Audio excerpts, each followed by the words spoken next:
Salam sejahtera bagi kita semua. Apa kabar hari ini? Diharapkan kalian semua dalam keadaan sehat dan senantiasa dalam berkat dan lindungan Tuhan. Sebelum kita lanjut, di subscribe, like, dan komen channel ini. Untuk mata pelajaran ekonomi kelas 11 dalam kurikulum Merdeka, kita akan bahas di bab 4, teori uang, indeks harga, dan inflasi. Dan kali ini kita akan bahas tentang teori penawaran uang. Tujuan pembelajaran. Satu, menjelaskan teori penawaran uang. Dua, menjelaskan faktor-faktor yang memengaruhi penawaran uang.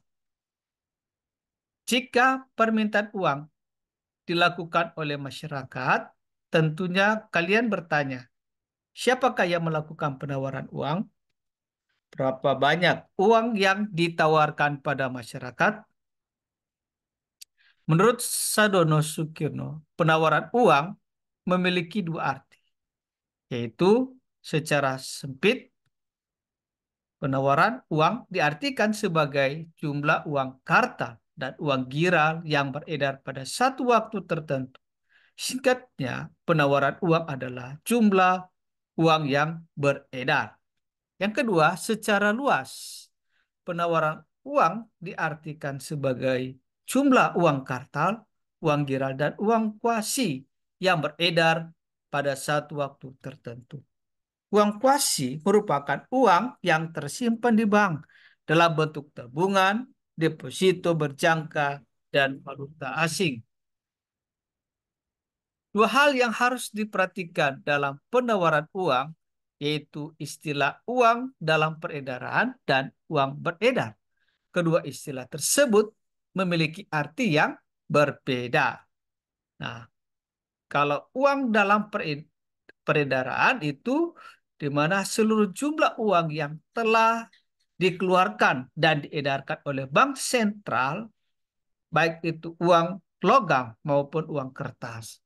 Sedangkan uang beredar itu adalah semua jenis uang yang tersedia dalam perekonomian, termasuk di dalamnya jumlah mata uang dalam peredaran ditambah dengan uang gira yang ada di bank-bank umum.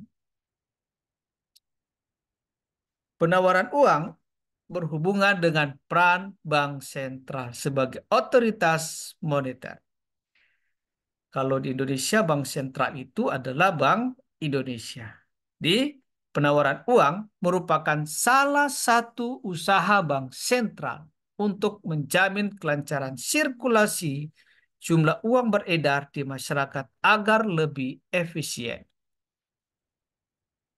Bank sentral selaku otoritas moneter memiliki wewenang untuk mencetak uang sebagai alat pembayaran yang sah.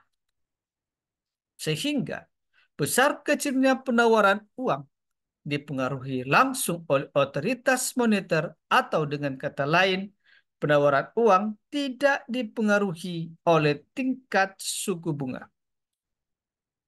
Faktor-faktor yang memengaruhi penawaran uang. Satu, kebijakan bank sentral. Kebijakan bank sentral itu mana? Satu, kebijakan operasi pasar terbuka. Dua, kebijakan diskonto. Tiga, kebijakan cadangan kas. Empat, kebijakan kredit selektif dan longgar. Serta kebijakan mencetak uang baru. Yang kedua, tingkat pendapatan masyarakat. Semakin tinggi pendapatan masyarakat, maka akan semakin banyak uang yang dimiliki oleh masyarakat. Sehingga jumlah uang yang beredar juga semakin tinggi. Berlaku juga sebaliknya. Tiga, tingkat harga. Kenaikan biaya produksi pada dasarnya akan menimbulkan naik harga barang dan jasa. Apabila harga-harga barang dan jasa naik, maka harus tersedia lebih banyak uang agar masyarakat bisa membayar kenaikan tersebut. Maka pemerintah harus menambah jumlah uang yang beredar. Yang keempat, selera masyarakat.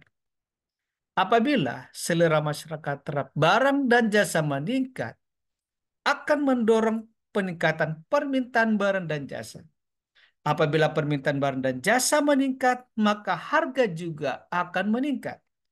Ketika harga barang dan jasa meningkat, maka pemerintah harus menambah jumlah uang yang beredar agar masyarakat bisa membayar kenaikan tersebut. Yang kelima, peningkatan produksi barang dan jasa.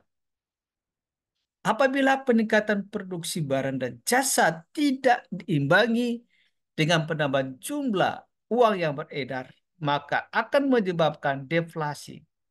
Agar deflasi tidak terjadi, maka pemerintah harus menambah jumlah uang yang beredar. Terima kasih. Demikianlah materi kita telah selesai. Kiranya ini bisa bermanfaat bagi kalian semua. Tetap semangat belajar. Tuhan memberkati kita semua.